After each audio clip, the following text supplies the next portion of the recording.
শ্ৰদ্ধাৰ মৰমৰ শিক্ষাগুৰুসকললৈ প্ৰণাম আৰু শিক্ষক দিৱসৰ শুভেচ্ছা জ্ঞাপন কৰিলোঁ। শিক্ষক এজন এনেকুৱা ব্যক্তি যিয়ে ছাত্ৰ ছাত্ৰীক সকলোতকৈ ভাল শিক্ষা দিয়ে আৰু ভৱিষ্যত গঢ়ি তোলে। শিক্ষক এজনৰ জ্ঞানৰ ভাণ্ডাৰ বুলিও কোৱা হয়। শিক্ষক এজনে ছাত্ৰ ছাত্ৰীৰ বুদ্ধিমত্তাক বুজি লৈ ছাত্ৰ ছাত্ৰীৰ মন পঢ়া শুনাত আগুৱাই নিয়াত সহায় কৰে।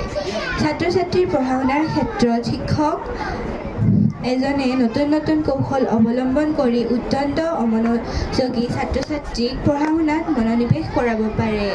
শিক্ষক এজনে বহুতো ত্যাগৰ বিনিময়তহে ছাত্ৰ ছাত্ৰীৰ সুন্দৰ ভৱিষ্যত গঢ়ি তোলে। ধৈৰ্য, বিশ্বাস, ত্যাগ আদি গুণৰ ক্ষেত্ৰত শিক্ষক এজন অতুলনীয়। শিক্ষকৰ ধৈৰ্য, ক্ষমতা, বিশ্বাস, ত্যাগ আদি গুণৰ বিষয়ে দেখুৱাবৰ বাবে এখনি চুটি নাটক আপোনালোকৰ আগত। নাটকৰ প্ৰথম দৃশ্যত ছাত্ৰ ছাত্ৰীসকলে এটি শ্ৰেণীকোঠাৰ ভিতৰত হুলস্থুলীয়া পৰিৱেশ সৃষ্টি কৰিব। সেই সময়ত মেমে ক্লাছলৈ সোমাব। এয়া দৃশ্য আপোনালোকৰ আগত।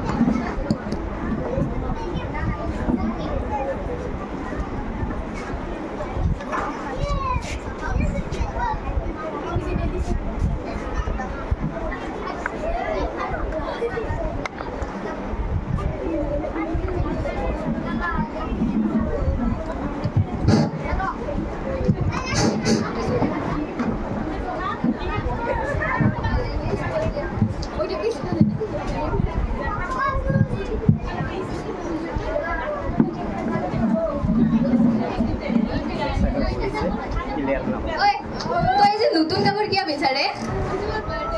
হয় নেকি? এই ৰিলখন চাইছা নেকি? এই সুন্দৰ তবা তবা এতিয়া মই কৰি দেখাম। এনেকা কৈছে সুন্দৰ তবা তবা। দেখছো এইবোৰ কি হৈ আছে? ননসেন্স হয়। ক্লাছত টিচাৰ আহিছে, তোমালোক নাজানা নেকি? ওকে মেম, ক্লাছত টিচাৰ আহিব যাব আৰু এইবোৰ চলিয়ে থাকিব। আপুনি আৰু কিমান থাকিব? এদিন স্কুললৈ যাবই লাগিব। এই মেমজনীক স্কুলখনৰ পৰা ওলাই দিব লাগিব বে। কোনে ক'লে? কোৱা এতিয়াই। তুমি থিয় হোৱা। নহওঁ মই। থিয় হোৱা বুলি কৈছো নহয়। নাই নহওঁ। আপোনাৰ কি কাণত ধৰা। নধৰো। ওলাই যোৱা আমাৰ ক্লাছৰ পৰা। মই ওলাই গ'লে ইয়াতে কোনেও ক্লাছ নকৰে। তোমাক যাব কৈছো নহয়, তুমি যোৱা। বল আমি এই ৰবা, বাকী কেইটা নাযাবা। ৰবা।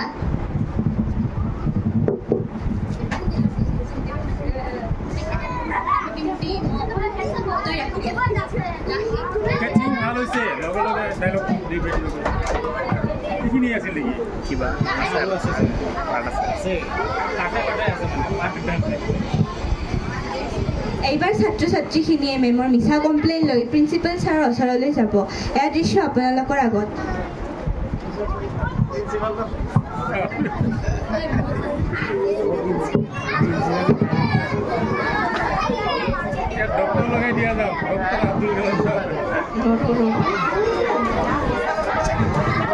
মে আই কামিন ছাৰ?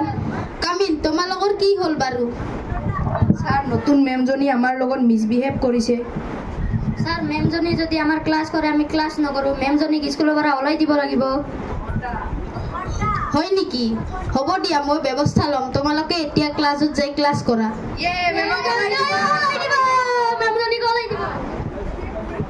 ৰামু, এইফালে শুনাচোন। আমাৰ স্কুলত যে নতুন মেমজনী আহিছে, মেমজনীক ইয়ালৈ মাতি আনা। মাতি আছো স্যার।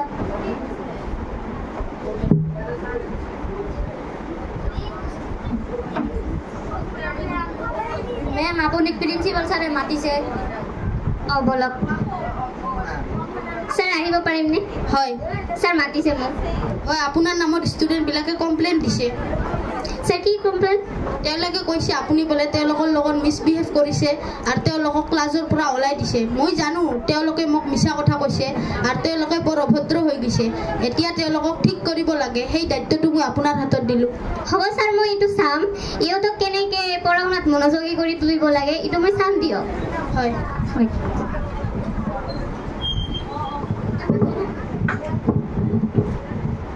এইবাৰ মেমজনীয়ে ছাত্ৰ ছাত্ৰীখিনিৰ লগত মিলাৰ চেষ্টা কৰিব। এয়া দৃশ্য আপোনালোকৰ আগত।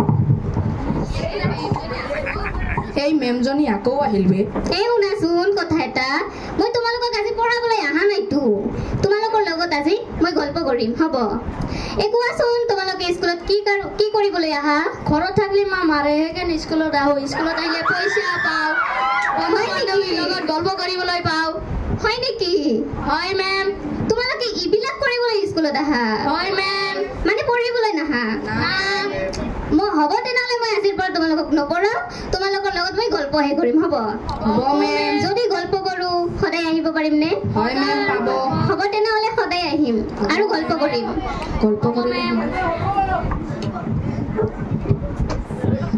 এনেদৰে কেইদিনমান মেমজনীয়ে ছাত্ৰ ছাত্ৰীৰ লগত গল্প কৰিয়ে আছিল পিছত এদিন ক্লাছত 3 Idiots মুভিখনৰ বিষয়ে গল্প চলি থকাৰ সময়ত মেমজনীয়ে শ্ৰেণীত প্ৰৱেশ কৰিলে এয়া দৃশ্য আপোনালোকৰ আগত ঐ 3 Idiots মুভিখন চাইছা গুড মৰ্নিং ক্লাছ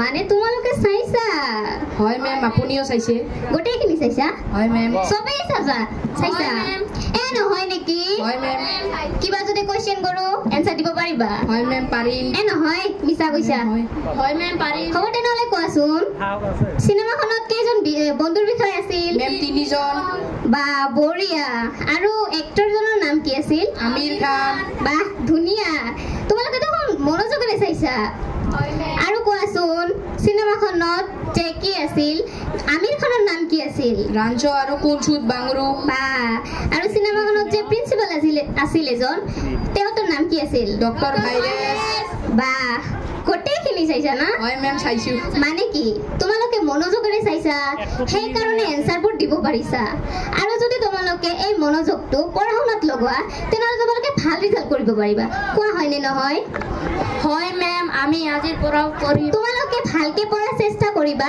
আৰু ভাল ৰিজাল্ট কৰিবলৈ চেষ্টা কৰিবা আৰু তোমালোকে যদি ভালকে পঢ়া মই তোমালোকক ভালকে পঢ়াম তোমালোকৰ ব্ৰেইনটোতো বেয়া নহয় তোমালোকে বাকি ছাত্ৰ ছাত্ৰীৰ তুলনাত বহুত চোকা বাকিহঁতে যদি পাৰে তোমালোকে কিয় নোৱাৰিবা তোমালোকে যদি ভালকে পঢ়া মই তোমালোকক ভালকে পঢ়াম এবাৰ ট্ৰাই কৰি চোৱা ফাৰ্ষ্টত অলপ কষ্ট হ'ব কিন্তু পিছত আকৌ ভালহে লাগিব কোৱা পঢ়িবানে হয় মেম পঢ়িম হ'ব তেনেহ'লে মই তোমালোকক ভালকে পঢ়াম আমি ভাবিছিলো আমাৰ ব্ৰেইনত একো নাই কিন্তু আপুনি আমাক দেখুৱাই দিলে যে আনৰ তুলনাত আমাৰ কম নহয় আমি চেষ্টা কৰিলে সব কৰিব পাৰিম thank you ma'am thank you teachers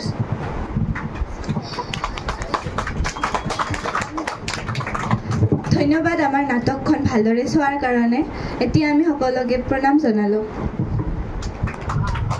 Happy Teachers Day to all of you. Thank you.